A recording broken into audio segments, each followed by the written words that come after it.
I moved to my dad's when I was 10, and I didn't know anyone in the area except for the family my dad was friends with, a single mom with 3 kids. Luckily, there was a girl a couple of years older than me.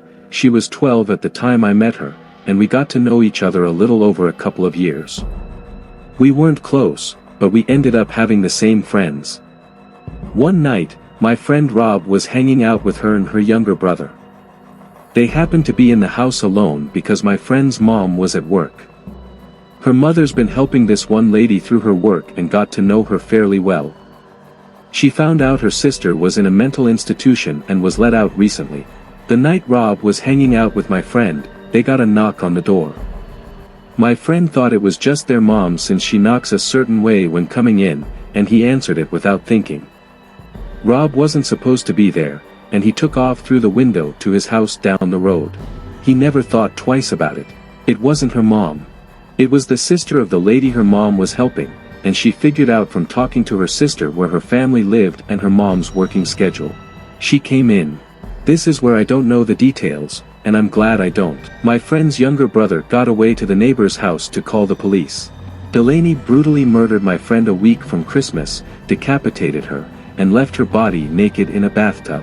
She even hit her head. They had to look through the presents, and I don't know where they found it, but they did. I wasn't allowed to go to her funeral.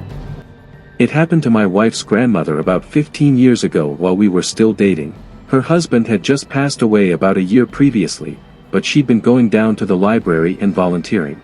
He was exercising socialization. This was in the winter, so her walk back was while it was getting dark. The library closed at 5 o'clock, and there was some extra stuff to do before everyone actually left. On this particular night, she turned down a ride from another volunteer because she needed to stay in shape.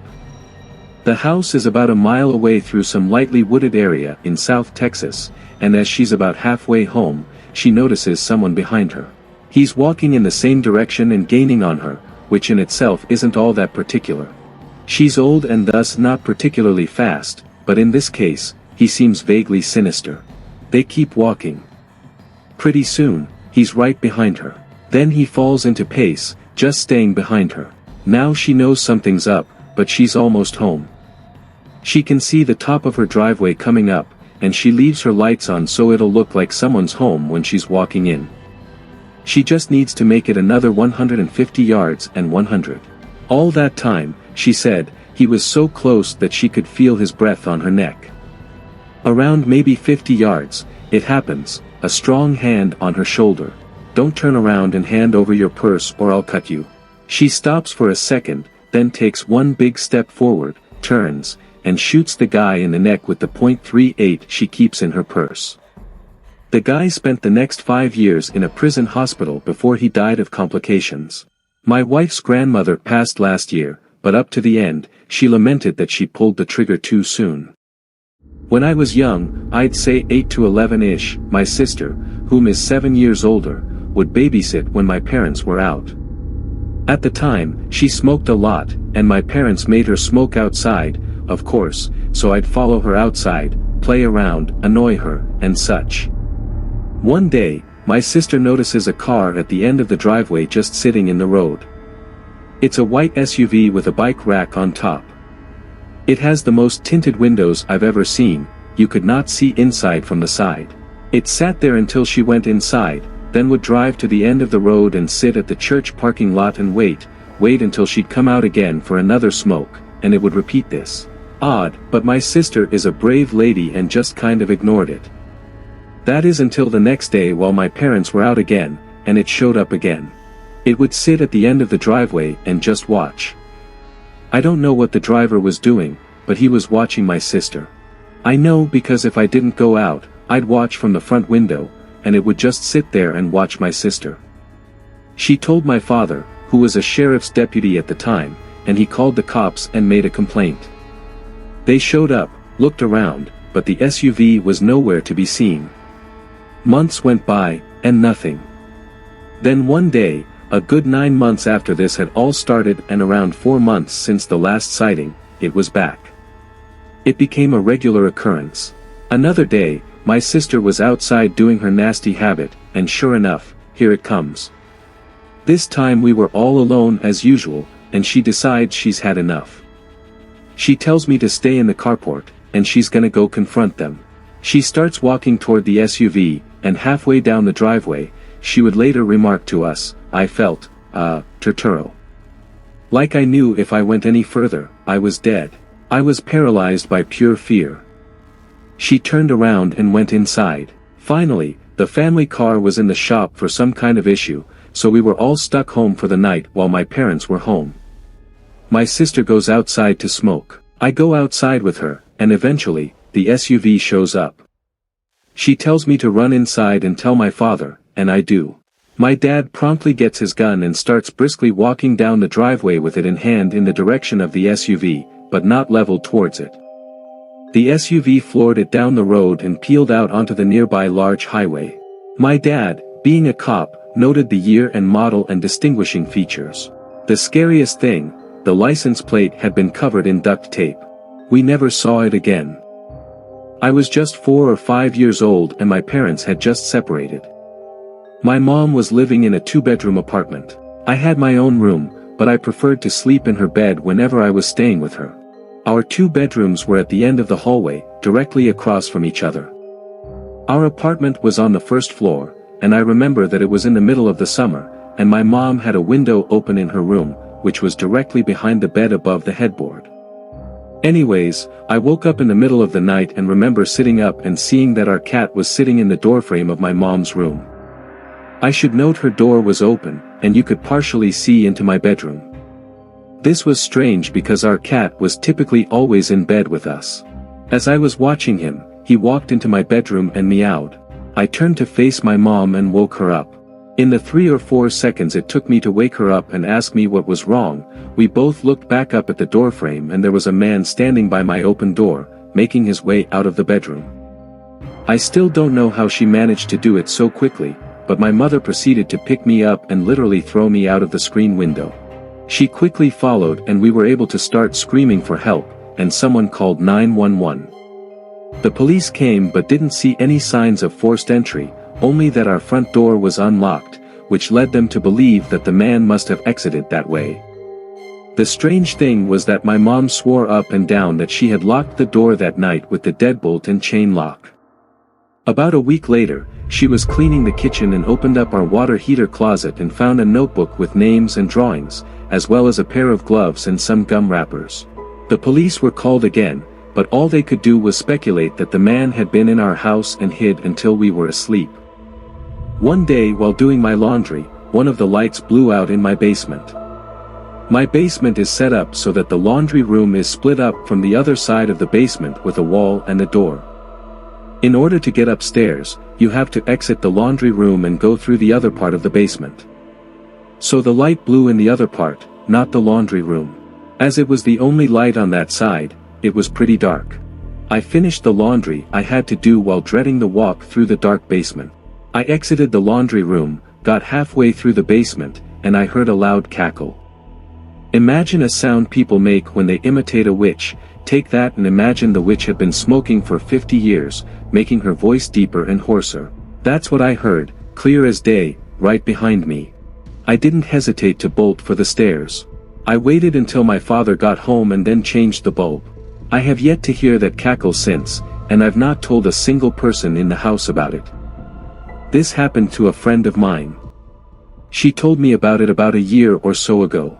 We'll call her Minji. Minji's in her early 20s and works as an English tutor in South Korea. One evening a few years ago, she was tutoring a high school boy. They were up studying pretty late, and the buses stopped running. Being a long way from his house, the boy asked if he could crash on her floor overnight and get the first bus in the morning. Minji was very reluctant because inviting a teenage male student to stay the night didn't sound like a great idea, but he was begging her, and eventually, she relented. They went back into her one-room apartment, and she got into the bed while he laid a blanket out on the floor, and they both fell asleep. A few hours later, at maybe 2 a.m., the boy wakes Minji up. "I'm really hungry," he says. "Let's go get some food." Minji opens her eyes and looks up at him in disbelief. "Food? Now? It's 2 a.m. Go back to bed." But the student insists, "No, I'm so hungry. Let's eat something now." She tells him that there's some ramen in the kitchen and he could fix himself some, but this doesn't satisfy him. He doesn't want ramen. There's a 24-hour place just down the road. Let's go there. Eventually, after several minutes of persuasion, the boy gets Minji to come with him to the restaurant. They leave the apartment and head out. As soon as they're on the street, the boy turns to Minji and says, "I'm not hungry. I woke up in the middle of the night and looked under your bed. There's a man sleeping there." They called the police and discovered that a homeless man had been living in Minji's apartment, sleeping under the bed for 2 months. The boy only saw him because he was lying on the floor, so he had a clear view under the bed. I was driving a shortcut from 29 Palms, California to Albuquerque, New Mexico. 29 Palms is located in the desolate high desert east of La. The shortcut was all 2-lane road through total nothingness except for a passing through Amboy. Amboy is a nearly abandoned town nearly as far below sea level as Death Valley. So I was driving by myself in the afternoon and proceeded to drive up into the mountain range between Amboy and I-40. Once I reached the top, I'm driving north through a canyon with high grass on both sides of the road. Up ahead I see some stuff in the middle of the road. As I approached, I slowed down to see a red Pontiac Fiero stopped sideways across both lanes, a suitcase open with clothes scattered everywhere, and 2 bodies laying face down in the road, a man and a woman. I stopped 100 feet or so away and the hair on the back of my neck is standing up. Being a Marine, I reached under the seat and pulled out a 9mm pistol and chambered around. Something seemed very wrong. It looked too perfect, as if it were staged in the ambush. Something was just wrong. As I scanned the road, I saw a line I could drive past. The guy in the road on his left swerved to the right of the woman behind the Fiero and I'd be on the other side. I dropped it into first gear, punched it down, and drove the line I planned. I passed the back of the Fiero without hitting it or either of the bodies in the road. I continued forward a couple of 100 feet and slowed down so I could breathe and let my heart slow down. As I looked up into the rearview mirror, I saw that the 2 bodies had gotten out to their knees and 20 or so people emerged from the tall grass on either side of the road by the car and bodies. At that moment, my right foot smashed the gas pedal to the floor and did not let up until I had to slow down for the I-40 East on-ramp. I will never know what would have happened to me had I gotten out of the car to check on the bodies or stopped my car closer to them. Some friends and I were doing some night fishing on the James River. We were sitting along the shoreline with a nice fire going, accompanied by the usual idle talk and a few beers, when suddenly everyone just stopped talking, like a switch was flipped off. We were all staring across the river and felt as if something or someone was staring back. It was a very uneasy feeling to which some of the group tried to shake off with typical macho humor, when a blood-curdling sound erupted from the other shore that froze everyone in their tracks. The sound was unlike any other that I had ever heard, and it made every hair on my body vibrate and tingle. The only way I could describe it is it sounded like a wild person with no language skills being gutted alive, no words, just this high-pitched blood-curdling scream. Nobody moved or said a word, we all just sat there fixed in our stare when just as suddenly, a second scream was let loose with even more force than the first. By this time, several of us were sprinting to our trucks that were parked a few yards away, retrieving various firearms. When we got back, we all sat there quietly with our eyes fixed, staring toward the opposite shore, watching the light from our fire reflecting off the rocks. We sat there waiting for another scream or something to move on the other side of the river. Finally, a third scream came just as suddenly, but this time it was on our side of the river, coming from the bushes about a yard away. We all hightailed out of there, leaving most of our stuff behind. When we got to our trucks, we heard the scream one more time just beyond the tree line. We all floored it the hell away from there and never found out what was making the sounds. It was a Friday night and my friend was picking me up in his car from my house. I was in a hurry since we were running late for the hockey game in the city. The whole car ride there, we were having such a good time that I hadn't even noticed that I didn't have my phone. I searched the car seat, the floor, but it wasn't in the car. I was sure that I had just forgotten it.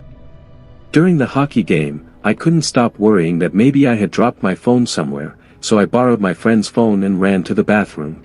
I dialed my number and hoped someone at my house would pick up. It took 3 rings before somebody picked up, but they remained silent on the other end. I yelled into the phone that I was just checking if I'd left my phone at home. They didn't answer. I assumed it was my little brother just messing with me, so I hung up. I got home late that night to see that my parents weren't home. I got inside my house and called them to see where they were. They told me that they had gone out to eat and see a concert at the park with my little brother. They said they left soon after I had for the game and they should be home in around half an hour. So I hung up and proceeded to look for my cell phone, but then I realized how could somebody in my family have picked up my phone if they hadn't been home. I felt a pain in my stomach as fear swept over. It was at that moment that I heard the back door to my house open and close. I immediately jolted out the front door to the neighbors and called the police. Apparently, the back door was left open and somebody had simply walked into our house. Nothing was stolen, but the scariest thing is the thought that we could have fallen asleep with a stranger in the house. A while back, there was a family that moved in next door to my family. They had a son who was just twisted.